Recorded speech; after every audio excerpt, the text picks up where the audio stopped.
Whoa.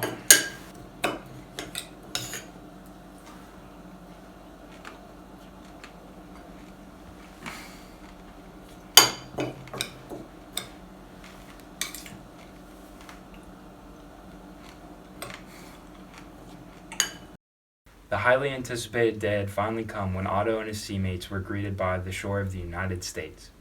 The first sight to stick out to them was the Statue of Liberty.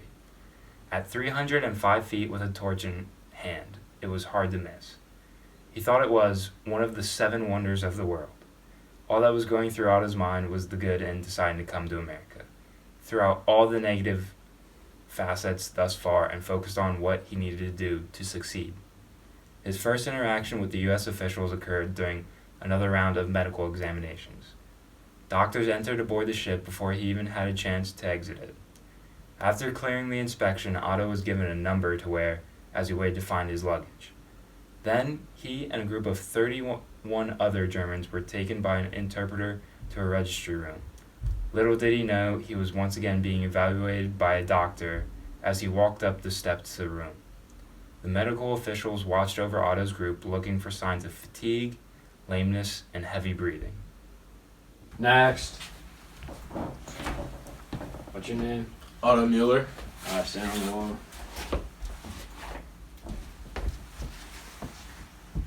Alright, you can step away.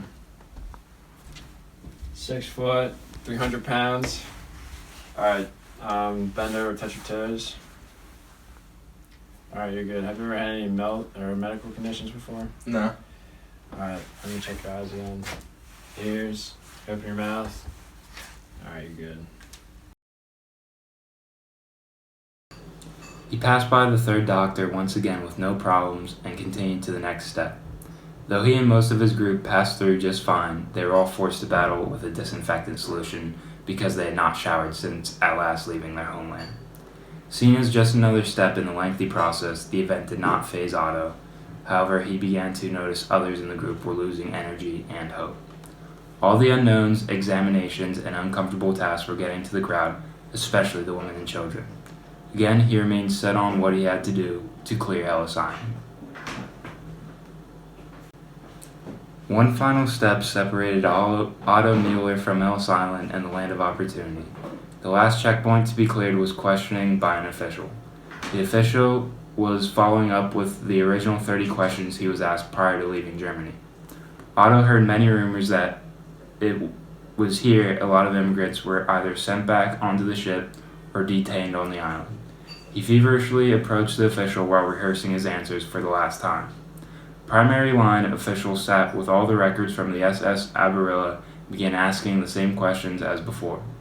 Otto kept his composure and answered all the repeat interrogations with ease. With thousands of immigrants to question, each person met with an official for only 2 minutes before deciding if they could pass. To Otto's relief, he was admitted past the final checkpoint and was free to enter the country. Have you ever been arrested? Ever broken a bone? What is your last name? Mueller. With a couple dollars, some clothes, and determined mentality, Otto prepared for life in America. Before leaving Ellis Island, he exchanged his money for U.S. currency. His original plan was to head for Ohio, as it was very similar to Germany and therefore great for farming. He would start as a farm laborer and eventually break apart to start one of his own. When he arrived at the train station to buy a ticket, he was shocked to find out how much it was. Otto did not have near enough money for the trip, so he began thinking of other ideas. After considering thoroughly, he decided it was best to stay in the densely populated New York area. Using his German background, he found work in a restaurant selling German-style food like coleslaw, frankfurters, and deli meats. Mueller continued to work in the market for the next several years, saved all the money he could except for buying a house and a few other essentials.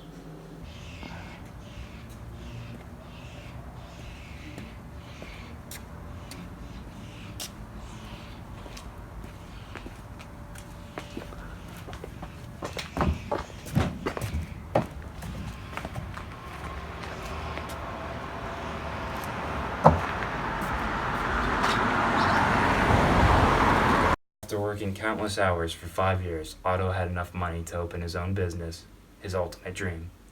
Combining his passion of making beer with his keen intelligence, He opened a brewery in New York City.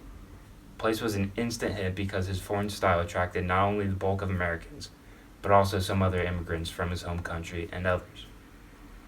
For the next few years, Otto continued to save even more money because of his booming business.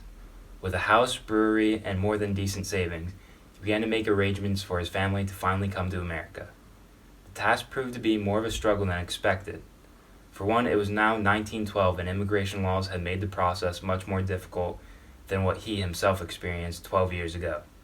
In addition, rising anti-German sentiment was all around due to the very nearing of World War I. Even though a select few German Americans supported Germany's position in the war, many Americans vilified all of them. The number of people emigrating from Germany was falling drastically. Between 1910 and 1919, only 175,000 Germans came to the United States.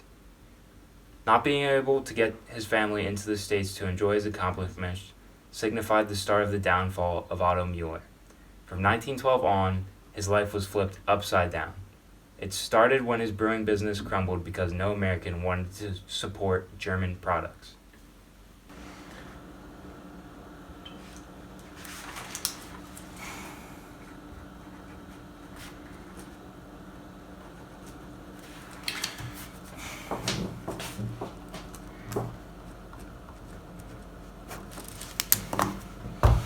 It was all going so well. Near the end of going out of business, Otto, like other German Americans, changed his native last name to blend into society. Otto Mueller was now Otto Miller. Similarly, Schmidt became Smith and Franz turned to Franks.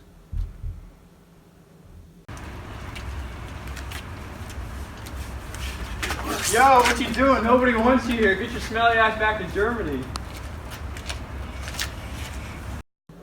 Miller began to hear stories of American mobs brutally attacking Germans and vandalizing their property.